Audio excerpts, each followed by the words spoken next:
हम लाते हैं talk shows और अनलिमिटेड एंटरटेनमेंट सिर्फ यूट्यूब पर। अगर आपने अभी तक हमारा चैनल सब्सक्राइब नहीं किया तो अभी सब्सक्राइब करें और बेल आइकॉन को क्लिक करके हमारी लेटेस्ट वीडियोस के बारे में अपडेट जानें। चीन अपनी झूठी चकाचौंध की दुनिया में जी रहा है तो वहीं भारत अपनी ताकत में इजाफा करते हुए धीरे धीरे आगे बढ़ रहा है। चीन पूरी दुनिया में एक भूमाफिया देश के नाम से मशहूर है। वो दुनिया के कई हिस्सों में अपना दावा ठोकता है और उन सभी भूभागों को अपना ही हिस्सा बताता है। लेकिन भारत एक ऐसा देश है जो पूरी दुनिया के सभी देशों को अपना मित्र समझता है। अब चीन को काउंटर करने के लिए भारत, अमेरिका, ऑस्ट्रेलिया और जापान ने मिलकर एक क्वाड बनाया है जिससे चीन को घेरा जाएगा, चाहे वो दक्षिणी चीन सागर हो, चाहे वो अंडमान सागर हो और चाहे वो अरब सागर। चीन को कहीं पर भी कामयाब नहीं होने दिया जाएगा।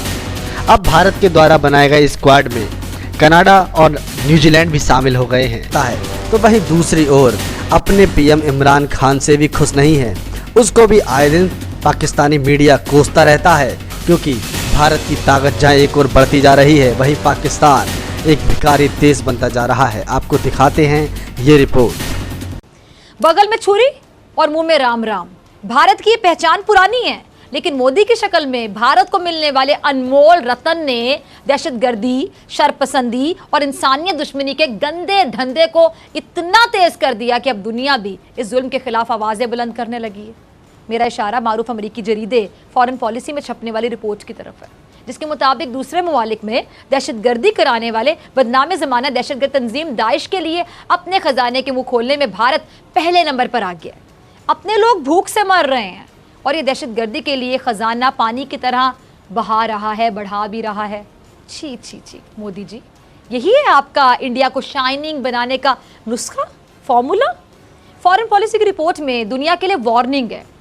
आलमी बिरादरी को खबरदार किया गया कि अगर आरएसएस के जो तरबियत याफ्ता दहशतगर्द हैं, भारतीय मुसलमानों के कातिल मोदी के काले करतूतों का नोटिस ना लिया गया, भारत की इंतहा पसंद पॉलिसीज का रास्ता ना रोका गया, तो ये दुनिया के लिए तबाहकुन होगा।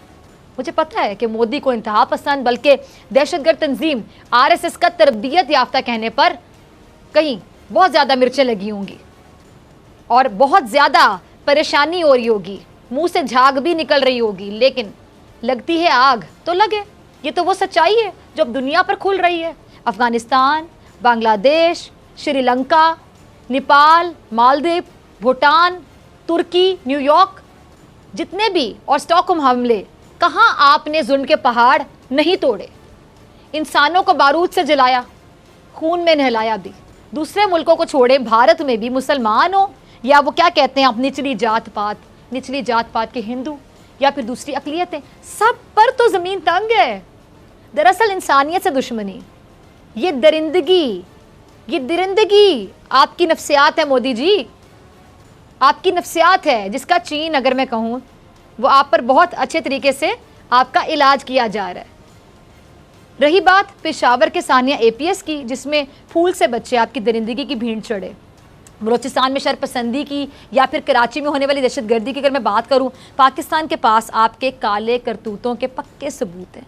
आप जो FATF में हमें ब्लैक लिस्ट कराने के लिए साजिशें करते रहे, अब अपनी खैर मनाएं, क्योंकि बकौल डॉक्टर मोहिद यूसुफ के अब आप पाकिस्तान से मुज़ाकरात चाहते हैं। लेकिन हमारा जवाब वाज़ेह है, कश्मीर में लगाए गए गैर इंसानी कर्फ्यू और पाबंदियों के खात्मे तक बात आगे नहीं बढ़ सकती। मोदी ने पाकिस्तान को सिफारती महाज पर तनहा करने की धमकी दी थी, लेकिन आज अक़वाम मुत्तहिदा इंसानी हकूक़ कौंसिल में पाकिस्तान की तारीखी कामयाबी से साबित हो गया कि दुनिया पाकिस्तान के साथ जुड़ रही है और भारत तनहा हो रहा है। गौर से सुनिएगा, भारत तनहा हो रहा है। इस तमाम मामले पर बात करने के लिए जो मेरे साथ मेहमान मौजूद हैं उनसे तारुफ करवा देती हूँ।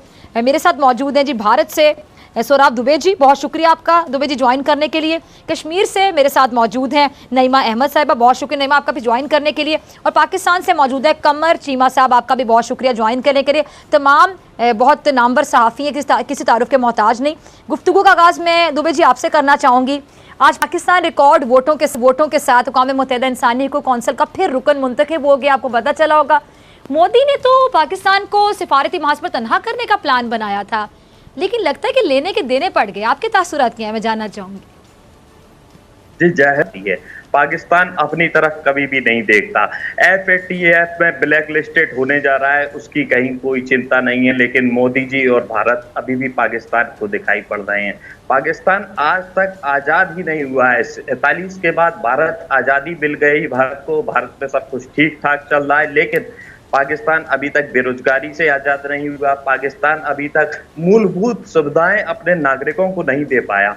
बावजूद इसके कहीं बड़े बड़े भ्रष्टाचार किए जाते हैं, आरोप प्रत्यारोप लगाए जाते हैं। ये मैं नहीं कह रहा, इसके बाद भी मैं नहीं कह रहा। आप तो इमरान खान जी की किताब देख लीजिए, मैं और मेरा पाकिस्तान, उसमें इमरान खान जी ने खुद पाकिस्तान की वस्तु स्थिति साफ की है। कैसे कैसे पाकिस्तान की जेलों में निर्दोष लोगों को बंद रखा जाता है, ये इमरान खान जी ने उस किताब में क्लियर किया है।